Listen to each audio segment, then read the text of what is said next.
the Earls and Countess, Viscount and Viscountess, Viscounts, Barons and Baroness, Lords and Ladies from all counties of the Kingdom of England.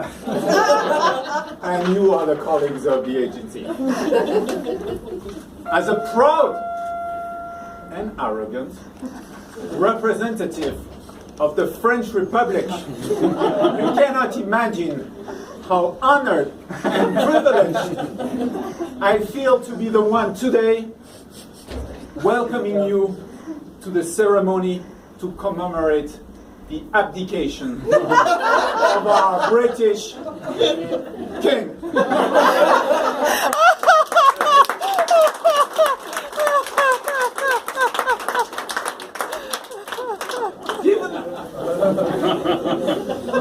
Given the special and unique relationship that our two countries have forged over 2 millennia. Yeah, I think 1415 and 1815 were quite good. I don't know. Given David's passion for tradition, history, and monarchy, you had a tree of the English monarch family in your office that you showed me on my first day. Very funny, yeah? Yeah, I like the history. So I have to deliver a statement to the level of this historical moment. And I thought I would like to already apologize that this statement will not and cannot be politically correct. Let me start by telling you a story. A long time ago, somewhere near the Sherwood Forest, Sir David was an artisan. He was working for a well-known oracle that was selling him as a craftsman in various cities of the great Kingdom of England. In the year 2010, his oracle found some work for him in another kingdom, where a heterogeneous tribe heterogeneous tribe was using mysterious nuclear forces. Sir David left his loved ones and his beautiful English countryside behind to go on his first crusade outside of the kingdom. He went on riding his Land Rover, some kind of horsepower of the modern times, through the English Channel and the dense forest of Germania, to finally reach the remote imperial city of Vienna. Wow. And dear stuff. Because as much as I like to believe that David appreciates history and tradition, David has been one of the greatest change agents we ever recruited. He tried and used old tools and dark techniques to change long-established work tradition of distinguished people that are making this honorable organization. And if you were recruited to shake up the place, you did a marvelous job. David had a rocket-like career at the agency that speaks for itself. It went fast and up. David started the agency as a contractor. 9 months later, he was recruited as an independent consultant, so the money goes into his bucket. 6 months later, he was recruited as a staff, first in APES, and then shortly afterwards in MTBF. David obtained a team and a leadership awards within a 2-year period, within a very, very short period. But David's picture is not all not that rosy. David is a multifaceted person. I mentioned his noble passion for tradition, history, monarchy, okay? He also loves birds and insects. You can see plenty in his office. That's on the walls, the picture's not because it's dirty. Well, you're going to have to correct later on also. So, this interest is part of this aristocratic, academic English heritage tradition of, learning all various sort of things, getting PhDs in multiple subjects, and using this elaborate language. But there is also another side of him a bit more obscure. My page sticks together, I'm sorry.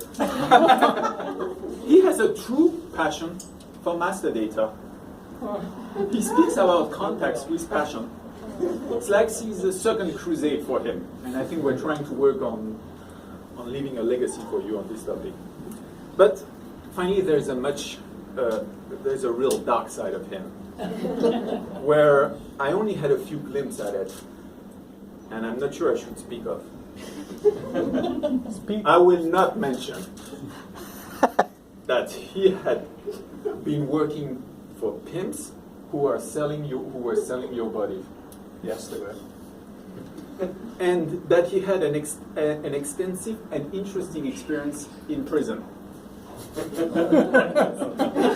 Yes, yeah, I've been to 78 prisons. Selling Oracle? I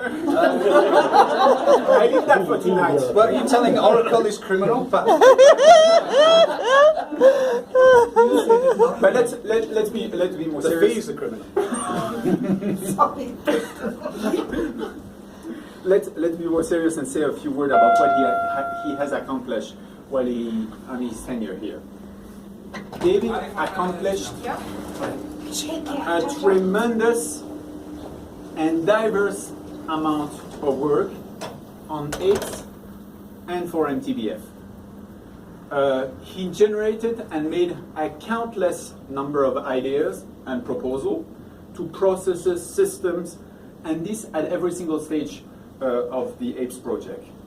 From SEPA to OGA, from remittance advice to task structure, from NSNS to MTBF, from questioning to training, from designing to stabilization. I cannot and I will not list all of your action and input. They're not all very visible. Some were behind the scenes, behind the curtains. But if you look at all of them combined, I think you had a tremendous and positive impact on the project. And someone coined it very simply, at the end, you saved us time. And that's the impact of your contribution throughout the project. David was able to achieve this because he's got a big set of skills and talents. And I would like to highlight two of them. First, he has strong, believe it, it's a French saying that to an English. He has strong intellectual capacity. Big head, huh? I'm on it. He's able to analyze complex systems and data, find potential issues and risks, and propose clear and practical solutions.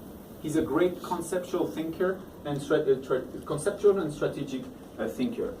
His second and probably more obvious talent, he's an exceptional communicator. Great speaker, writer, trainer, facilitator. David is truly at his best when he's actually using his communication skill. If you better when I don't shut up then. You're early, Lou. I was early. I was too early. If you attended any of his training, you may have noticed the passion, the pleasure he actually takes at delivering this session. If you attended his meeting where he was facilitating, you may have noticed his highly developed skills at diverting difficult comments or nonsense questions. And his thing is, let's write this on the board and move on. And Said mentioned to me that David was very good at keeping him quiet. Most of the time. This skill, I think it's supported by great listening ability. You're able to listen very well, to read the people very well. And that allows to make the people understand each other much better. And sometimes you make them understand each other in the way you want them. Like many of us, David had also some issue at delivering all the tasks, everything as expected on time.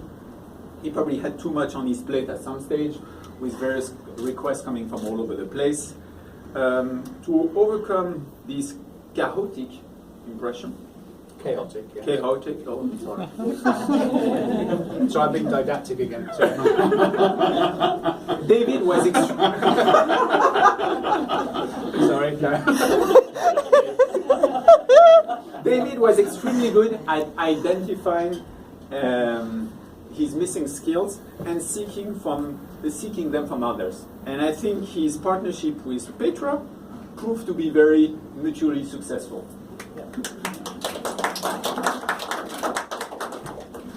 His rocket-like career at the agency suddenly exploded in June, slightly in advance of the launch of the last satellite. And what has happened? David gave me a bag of explanation. Everybody made his own story. I have developed my own conspiracy theory, and I would like to share them with you. My first theory is connected to his passion of history and monarchy.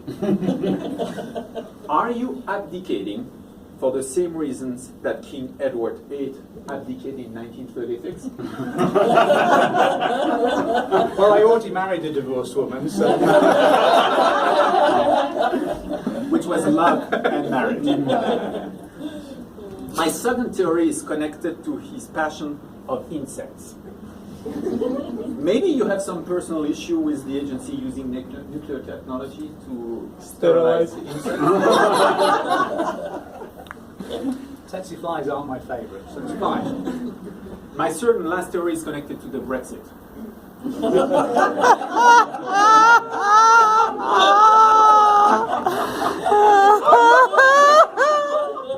Are you Brexiting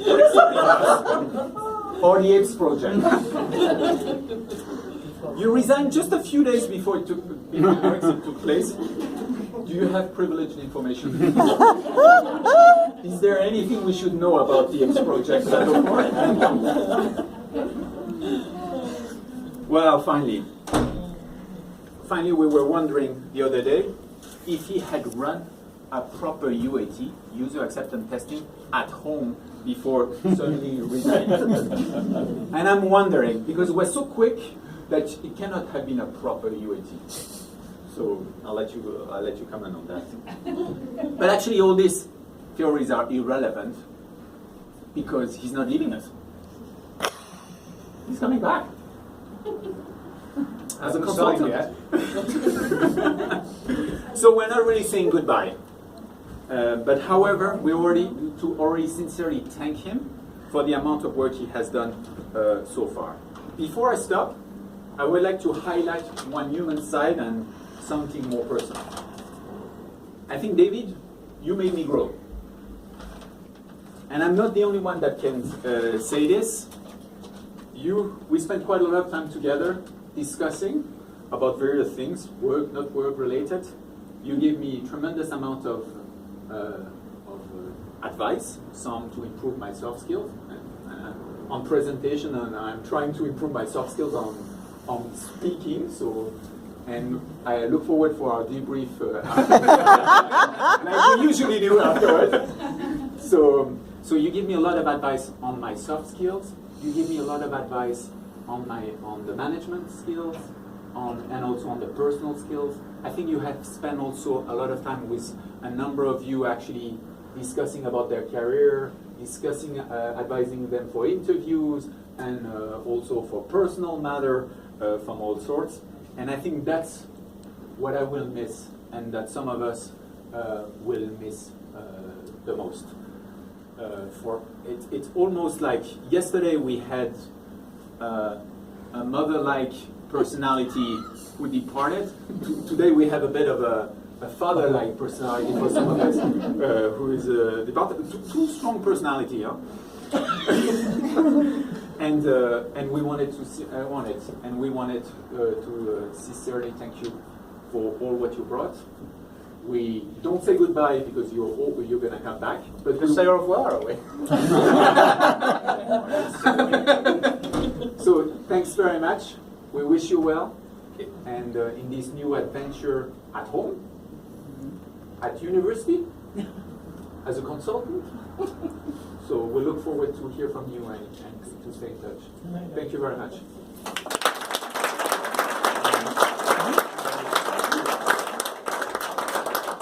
So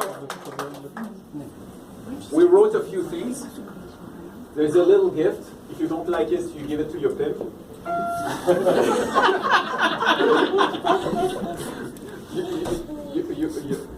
You want some cash or some cash? So here is some voucher. Because cash is not possible in finance. So it says it is all the time. So some voucher to buy books and whatever you want. Thanks very much. Thank you very much, everybody. Thank you.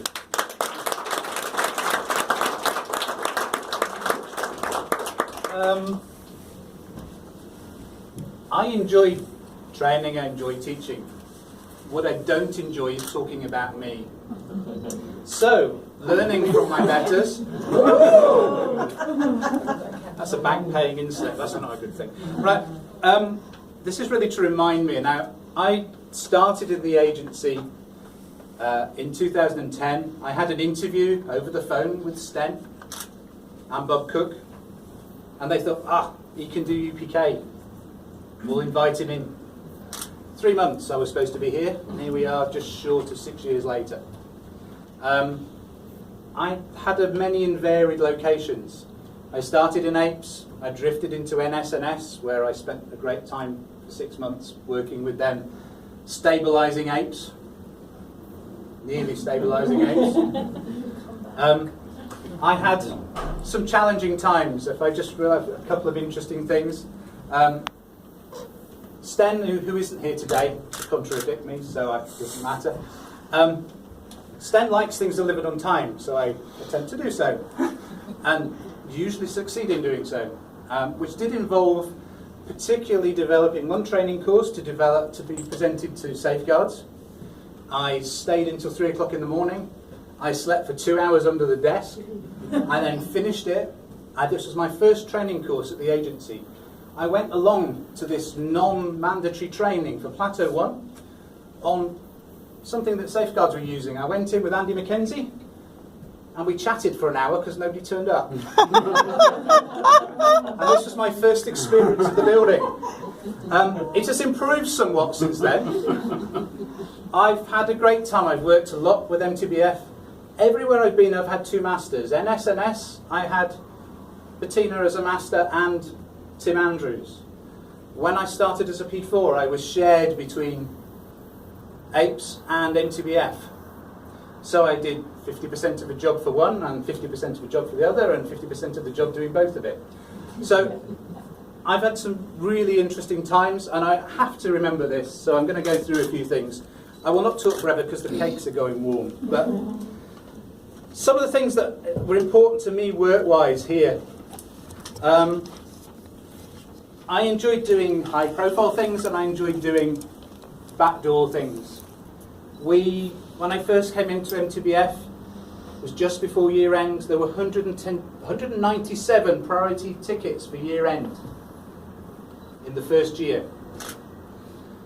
My first experience was with all of the section heads and unit heads was hacking that down to a reasonable value and then forcing all those changes through ASU. It got better, but it was a fairly traumatic start, but that was enjoyable. I worked on the SEPA project. We worked really, really hard to deliver SEPA on time. The day we were ready to switch it on, the bank says, we're not ready, we're going to leave it for 6 months. The day before. But that was fun. That was backdoor stuff. We worked on the prevention of duplicate suppliers, my strange preoccupation with master data. Myself and elements of the ASU, Axel, who isn't here, and Petra, we worked really hard for Plateau 3 and we stopped the duplication of unnecessary suppliers. Nobody knows we did it. What they do know would have known if we hadn't done it. So it's one of those nice backdoor things.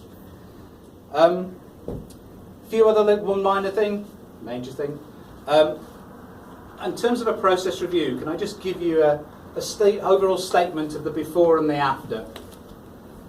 The before, complex multi-step process, 45 possible steps, 13 off-system steps, 3 paper documents, 2 new transactions in the system, 2 independent start points, and 1 link to a standard process. The to be, 20 steps, 3 off-system, no paper documents, 1 start point, no unnecessary system documents, and 2 links to established processes.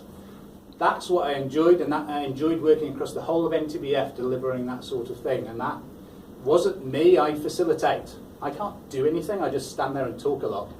But people work hard on those things and contribute. And if I have a legacy at all, please continue to look at your processes and go, why am I doing this? There must be a better way of doing it. Can I talk to somebody about a better way of doing it? So, did I enjoy it? I had some down times, come on. Everybody does. I had some good times. So my non-work good times were Manchester City won the Premier League while I was here. First time in 44 years. Yay! And the video is cracking if you want to see it. I spotted 40 new birds. I'd never had before, which is another good thing. I went over the Grossglockner 4 times in a Land Rover, so that's quite cool. That was an ambition I wanted to have. I photographed Acer isosceles, which is a dragonfly that's extremely rare in the UK, and it's common as muck here. Yes. And it was nice, so I can waft it around at home, saying, "Look what I've got." And actually, they're in the park by the 100, but that's not aimed at. But I got a good photo. I got to go to the Monaco Grand Prix. Sorry, I got to go to the labs in Monaco. And there was the Monaco Grand Prix going on at the same time. That was fun. I got to buy my first ever new Land Rover here. I've had 28. I've had 8 that ever drove, and they've all been old or very old. I had some visits from the wife and kids a long time ago. They said, "We've done Vienna, fine." Okay, so did that. I love apricot ice cream from the Wacko family. It's great. You go down there and there's apricots everywhere. It's brilliant. A biggest thing that is important to me is I've never worked anywhere long enough to build relationships as opposed to acquaintances. Here, I've managed to do that. I will have people I keep in contact with, and I will continue to do so. And I've worked for periods of time of months and occasional years. Here I've worked for a decent chunk of work, and I've had time to work with you all as individuals and groups and actually produce something positive and have relationships. Yeah, I've dealt with you all in individuals, groups, all sorts of things, so it's very positive for me.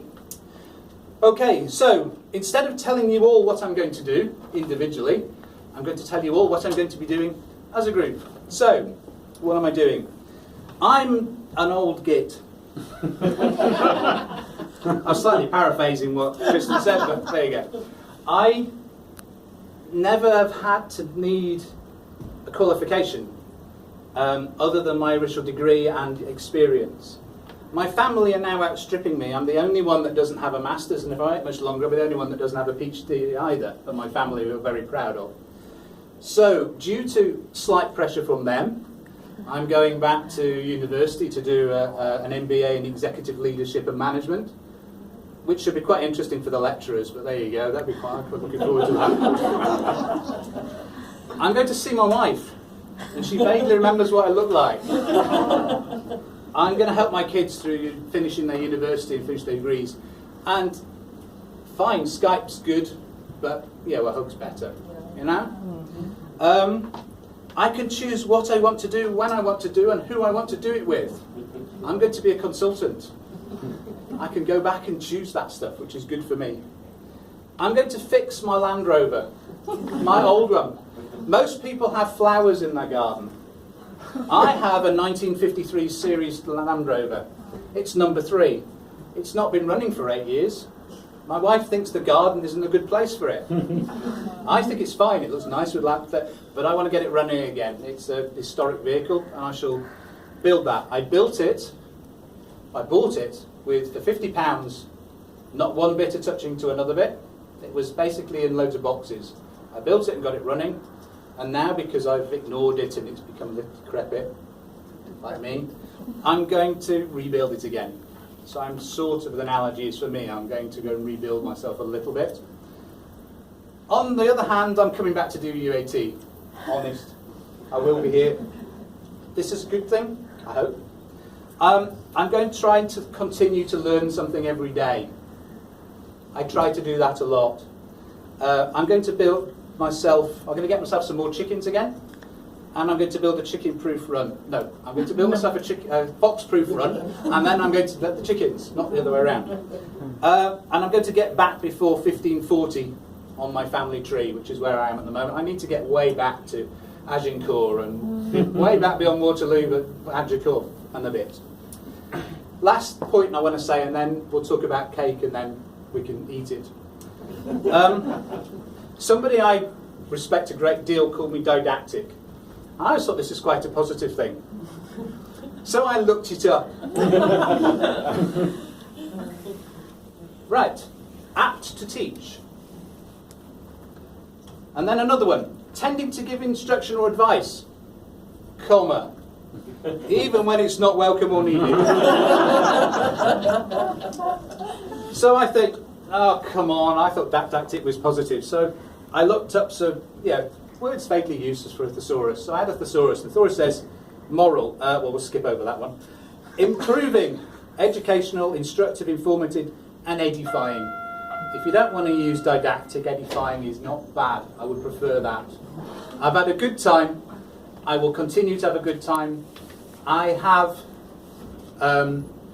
occasionally not known when to keep my mouth shut, not know when to say yes or no in the right places, usually no. But I dealt with the consequences and I enjoyed all of it. So thank you once again. I'm going to give you a little bit about the meal, but you can applaud for a bit, then I'll talk about it.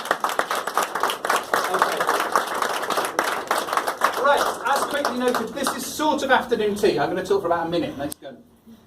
Afternoon tea is sort of a British tradition. Now, this isn't the tea at the Ritz, because I come from a very working class background. I come from 2 up-down cottages in Yorkshire, where my families came from. Afternoon tea was in the front room. You went in there, nobody ever did anything. We had a few biscuits, and anybody who touched anything before we started got really told off. So those of you who took a little bit, I hope you're shifting uncomfortably. Okay, so it's lots of biscuits. What I've done is I've gone into the commissary and sourced as many things that I can find that were British. We have rich tea biscuits, which are for dunking in tea. There are ginger nuts, which are not nutty, they've got ginger in them. There are twiglets, which will divide the room into air, and those are really quite nice. We have lots of those. What we also have at the back is lots of coffee. For those of you that can't manage to do tea, right? There is Yorkshire Gold by Taylors of Harrogate, which is, in my view, the only tea worth drinking. And they have it in the commissary, so they agree as well, so it's fine. We have lots of cups of tea you can make. You can dunk your biscuits in if you want, because this isn't the Ritz. There's lots of cake. Please take the opportunity to eat some bits, have a nibble. Have a chat to the people that you may not know that I've worked with or spent time with. You may know them all. And have a chance to have a chat to me, it'd be nice. And please, I don't want to take any of this away, so can you at least eat some of the cake? Right, the tea and the coffee will involve a little bit of waiting. We have teapots. Those of you who want to have a real cup of tea can actually put in a cup of tea, and there's 2 words for letting the tea sit, well, brew or mash. Where I come from, it's mash, so the tea will mash in the teapot. Okay, and thank you once again. I've had a really enjoyable time, and hopefully the agency may remember me a little bit, and some of you will, and hopefully it's slightly better for my presence than not. So, thank you very much.